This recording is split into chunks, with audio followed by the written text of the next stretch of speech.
దుర్గము మహావినోదుడాపదల సహాయుడై నన్బ్రోచును.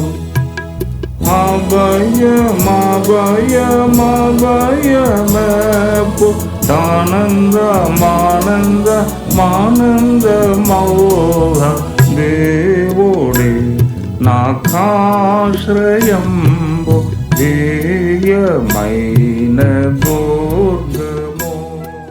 ఈ దినము మీకు వచ్చుచున్న మాట ఏమిటి అంటే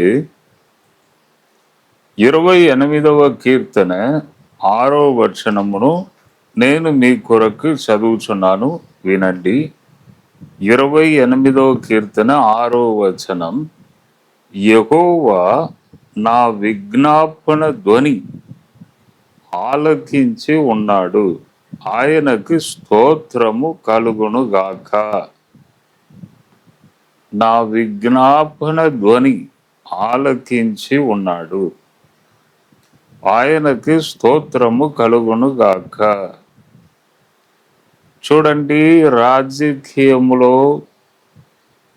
పెద్ద పెద్ద పోస్టులో ఉన్నవారు ఎప్పుడైనా మీ స్థలానికి వచ్చారని అనుకోండి, ముఖ్యమంత్రి గారే వచ్చారని అనుకోండి, మీకేదో చాలా ఒక అవసరమైన నీడ్ అంటే అవసరత ఏదో ఒకటి ఉన్నది, ఒక పేపర్లో రాసి కంప్లైంట్ రాసి ఆయన మీ దగ్గరకు వచ్చినప్పుడు సామాన్యంగా దగ్గరకు వెళ్ళలేదు, ఎందుకంటే పోలీస్ ప్రొటెక్షన్ ఇది అన్నీ ఉంటుంది. కానీ దగ్గరకు వెళ్ళి మీరు ఆ పేపర్ని ఇస్తే వెళ్ళి దానిని స్పందించి అధికారులకు చెప్పి మీ ఇంటికి మళ్ళీ అధికారులను పంపించి చర్య తీసుకొని ఆయన సహాయం చేస్తే మీరేం చేస్తారు? మీరు ఖచ్చితంగా ఓటు వేస్తారు. వేరే వాళ్ళు మీకు ఏదైనా పైసలు ఇచ్చినా కూడా వద్దయ్యా అని చెప్పి సహాయం చేసిన వ్యక్తిగా ఓటు వేస్తారు. లేకపోతే వేరే వాళ్ళకి వేయరు. తర్వాత మీతో పాటు కూడా ఇంకా కొందరిని చెప్పి వేయండి అని చెప్పి వారికి కూడా చెప్తారు అని నేను అనుకుంటున్నా. ఎందుకంటే ప్రజలు ఒక్కొక్కసారి కృతజ్ఞత కలిగి ఉంటారు, ఒక్కొక్కసారి కృతజ్ఞత కనబడదు. అటువంటి వారు కూడా ఉంటారు. ఎంత మేలు పొందినా పైసలు తీసుకొని వేరే వాళ్ళకు ఓటు వేసిన వారు కూడా ఉన్నారు. అంటే ఎందుకు చెప్తున్నానంటే, దేవుడు కూడా మన మొరను విని ఆలకించి మనకు సహాయం చేస్తే తప్పకుండా మనం ఏం చేస్తాం? స్తుతిస్తాం. దేవా స్తోత్రం, మా మొరను విన్నావు కదా, నాకు సహాయం చేసావు కదా, నా నిందను తీసివేసావు కదా. బైబిల్ గ్రంథంలో ఒక అద్భుతమైన సంభవం ఉన్నది. సమూయేలు మొదటి చాప్టర్లో, 1 శామ్యూయల్ మొదటి చాప్టర్లో హన్నా పిల్లలు లేరు, అందరూ గేలి చేస్తున్నారు, ఏదేదో మాట్లాడుతున్నారు, నిందలు. అప్పుడు ఈ హన్నా ఏం చేసిందంటే చక్కగా ఆలయంలోకి వెళ్ళి ఎవరికి ఆ బాధని చెప్పకుండా దేవునికి మొరబెట్టినది. దేవా, అందరూ గొడ్రాలు అంటున్నారు, నాకు పిల్లలు లేరు, ఒక మగ బిడ్డను నీవు నాకు ఇస్తే తప్పకుండా ఆ మగ బిడ్డను నీకే ఇస్తాను, ఆలయంలో తీసుకొచ్చి నేను ఇక్కడే పెడతాను అని చెప్పి ప్రార్థన చేస్తే వెంటనే దేవుడు ప్రార్థనను విని కరెక్ట్ 1 సంవత్సరం మగ బిడ్డను ఇచ్చి ఆ నింద, ఆ దుఃఖమును ఆమెలో నుండి దేవుడు తీసివేస్తే ఆమె 2వ అధ్యాయములో దేవుణ్ణి పొగడి పాడి స్తుతించి మంచి మంచి మాటలు ఆమె చెప్పినవి.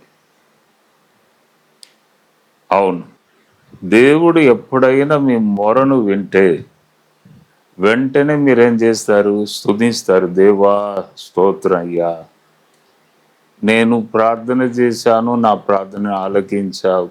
సంతానం లేక కష్టపడ్డాను, నా ప్రార్థనను ఆలకించావు. అవును, నాకు ఆదాయం లేదు, మంచి బిజినెస్ ఇచ్చావు. నాకు ఆదాయం ఇచ్చావు.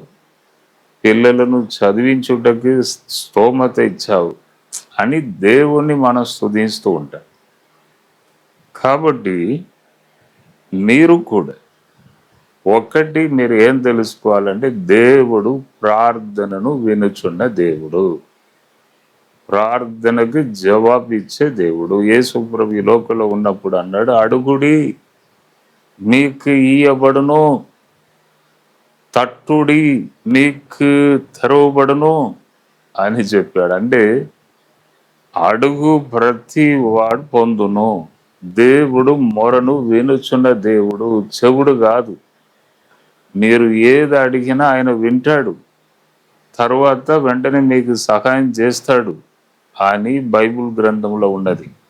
ప్రార్థనను వినుచున్న దేవుడా అని ఉన్నది. అవును, కాబట్టి మీ మొరను దేవునికి వినిపించాలి. మీ బాధ, మీ అవసరతలను దేవునికి చెప్పాలి. తప్పకుండా దేవుడు నెరవేరుస్తాడు, ఇస్తాడు. తర్వాత దేవుని స్తుతించాలి. అవును, దేవుని నామం మీ ద్వారా మహిమపరచబడాలి. కాబట్టి మనం అడుగుదాం. ఏదైనా సమస్య ఉంటే అడుగుదాం. ఏదైనా అవసరత ఉంటే అడుగుదాం. ఏంటి సార్ అడగంగానే దేవుడు ఇస్తాడు అంటున్నారు? ఎట్లా ఇస్తాడు? మనకు తెలిసిన వారు అధికారులు, పెద్దవారు, పోలీసు, లేకపోతే అధికారులు ఉన్న వారికి చెప్తేనే కదా ఏదైనా దొరుకుతుంది. లేకపోతే ఎలా దొరుకుతుంది అని మీరు అనుకోవచ్చు. కానీ దేవుడు కొనుక్కడు, నిద్రపోడంట. తన బిడ్డల విషయంలో కన్ను పాప వలె వారిని కాపాడుతాడంట, వారి యొక్క అవసరతలను తీరుస్తాడంట. కాబట్టి ధైర్యంగా ముందుకు వెళుదాం, మనం అడుగుదాం. దేవుడు తప్పకుండా ఇస్తాడు. తర్వాత మీరు స్తుతించండి. ప్రార్థన చేద్దామా? ప్రభువా, కొన్ని విషయాలను మేము ధ్యానించాం, కొన్ని మాటలు ఎవరెవరు విన్నారో వారిని దీవించండి, ముందుకు నడిపించండి. దేవుణ్ణి స్తుతించే మనసు దయచేయండి. మీ దగ్గర నుంచి మేలు పొందుచున్నాం, భద్రత దయచేయండి. మళ్ళీ కరోనా అని అంటున్నారు, చాలా వేల ప్రజలు కరోనాని న్యూస్లో చెప్తున్నారు. నీ బిడ్డలను మీరు భద్రపరిచి కాపాడండి తండ్రి, భద్రత దయచేయండి. స్తోత్రం స్తోత్రం. ఎక్కడికి వెళ్ళినా నీ సన్నిధి దయచేయండి, కాపుదల దయచేయండి. ఘనత మహిమ నీకు నేను చెల్లిస్తున్నాం. యేసు నామములో అడిగి వేడుకొనుచున్నాను తండ్రి, ఆమేన్. జడ్సన్ అబ్రహాం యూట్యూబ్ ఛానల్ని సబ్స్క్రైబ్ చేసుకోండి, అందరికి చెప్పండి.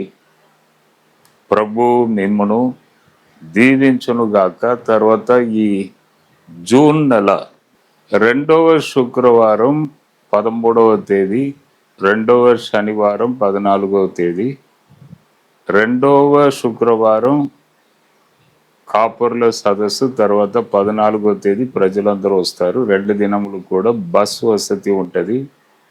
తప్పకుండా రండి, ఫ్యామిలీగా రండి. తర్వాత భోజన వసతి కూడా ఉంటుంది. మీ అందరినీ ప్రేమతో ఆహ్వానిస్తున్నాము.